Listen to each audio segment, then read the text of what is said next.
Servus, ich bin Charlotte aus Österreich. Moin, ich bin Christina aus Mecklenburg. Hi, ich bin Maike und ich komme aus Köln. Hoi, mein Name ist Luis und ich komme aus Südtirol. Als quasi auch ein Österreicher.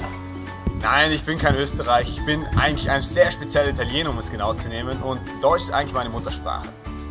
Wir sind die deutschsprachigen Guides von der Guide to Leeuwarden.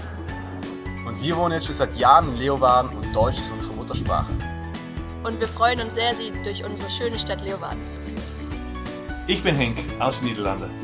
Und wenn Charlotte, Christina, Maike oder Luis nicht da sind, versuche ich als Holländer auch ein bisschen Deutsch zu sprechen. Klingt ganz lustig, wenn ein Holländer probiert, Deutsch zu sprechen, oder? Na, klingt auf jeden Fall süß. Wir haben ein sehr schönes Jahr gehabt. Zusammen haben wir mehr als 400 deutsche Gruppen durch die Stadt geführt. Ihr seid mit uns durch strahlenden Sonnenschein gelaufen, aber auch durch Regen oder Schnee. Gemeinsam haben wir die schmalen Gassen, Museen, Parks und viele andere Sehenswürdigkeiten. Und noch vieles mehr in Leeuwarden entdeckt. Ohne euch wäre das Kulturhauptstadtjahr lange nicht so schön gewesen. Und darum hoffen wir, dass wir euch nächstes Jahr wieder begrüßen dürfen hier in Leeuwarden. Grüß Gott und bis zum nächsten Jahr. Auf Wiedersehen und wir freuen uns, bekannte Gesichter wiederzusehen. Auf Wiedersehen!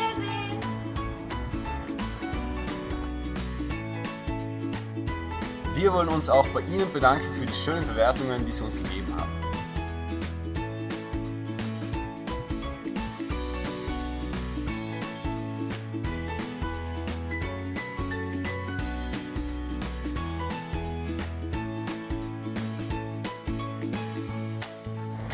Und übrigens, wir haben auch jeden Samstag um 16 Uhr eine öffentliche deutsche Stadtführung und die startet genau hier.